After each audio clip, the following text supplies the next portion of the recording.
Hi, Mrs. Munson. My movie was Hotel Rwanda, directed by Terry George, and I'm just briefly going to talk about the film style, cinematography, and casting of the movie. Uh, First, I'm just going to give you a brief summary. Basically, it's about the Rwandan genocide, which starts with Rwanda being separated into two major groups, the Hutu and the Tutsi, and basically these groups are always in conflict with one another, but it's non-violent because the Tutsi have a peace agreement with the Rwandan president. But when he is assassinated, and the movie says it's by the Tutsi, but historically that's not, for sure. They're not sure who killed him, but it's assumed that it's the Hutu. But in the movie it says it's the Tutsi. And this means the because of this assassination, the Hutu are free to attack the Tutsi, and the Tutsi are slaughtered by the hundreds of thousands. It's mass genocide. And this movie particularly focuses in on one man, Paul Rusesabagina, who is in charge of the Mikolin, which is a hotel in Rwanda. It's a very high-end hotel. And so basically, Paul decides to take in political refugees, Hutu and Tutsi alike, anyone trying to find safety from the genocide. So he takes in children, women, men even, trying to find safety from being killed by the brutal Hutu that are just outside slaughtering everyone. And so he ends up taking in 1,200 people at the fullest capacity of the hotel during this crisis. And throughout various times of the movie, they have false evacuation things where they think they're going to be evacuated. They end up just having to come back because the trail has been blocked by Hutus who won't let them pass, or for some points they have UN guardians and they're guarded by the army, and other times they have no one, they're just protecting themselves. But at the end of the movie, the entire Mikolin has been evacuated and they're brought to safety.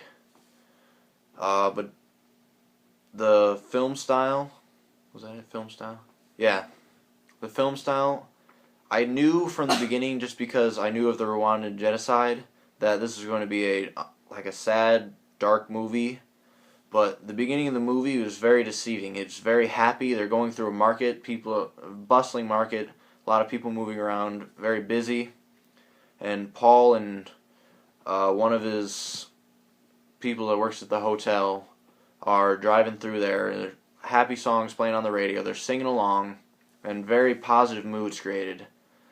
And later in the movie, obviously, once the president's assassinated, this mood entirely changes.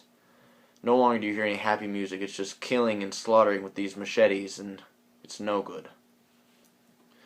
Let's see. Cinematography.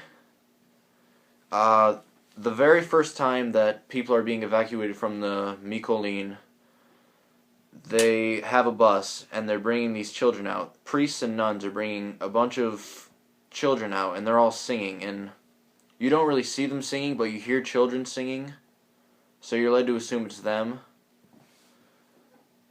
And it's very happy. It's a cheerful song, kind of like at the beginning, but it's raining outside.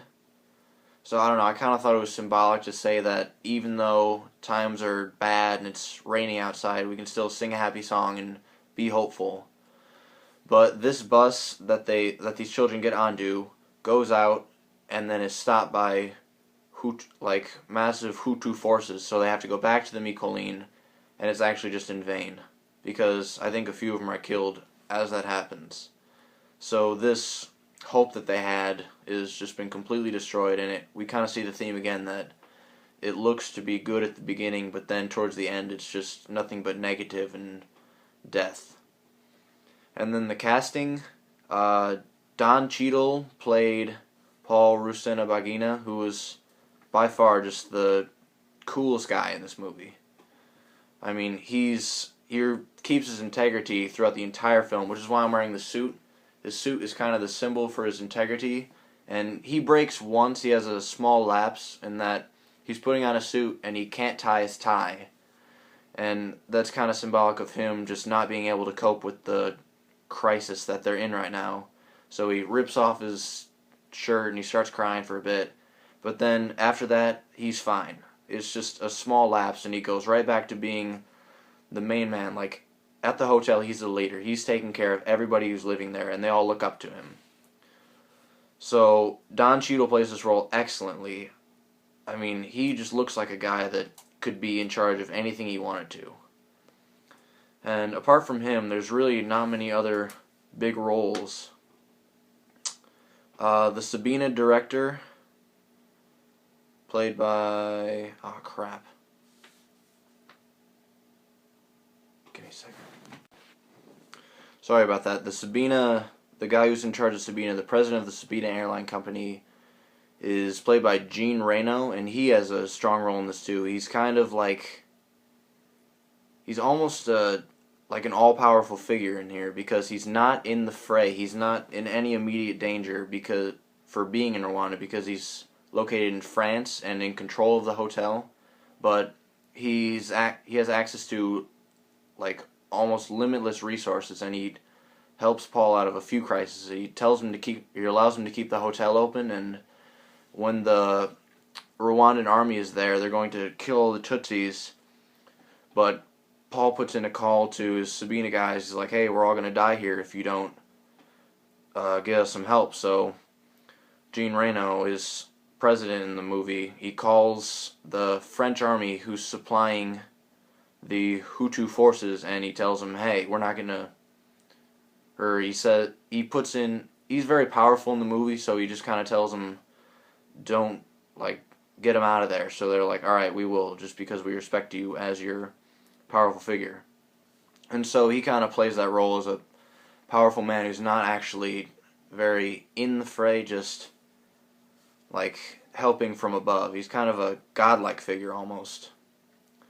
Some of this that's not casting almost is where they filmed the filming locations. They filmed it in mostly Rwanda and South Africa, which I thought was pretty cool, because what I didn't want to see is just them filming it in like Hollywood, some like backlot of some film studio. It's kind of nice that they did go out to Africa and they filmed it on site, on location, where they would actually have happened, and you could actually see people in their actual element. And I just thought that sense of realism was pretty neat, and it gave a lot to the movie. That's pretty much all I've got for film style, cinematography, and casting, so I hope you like it.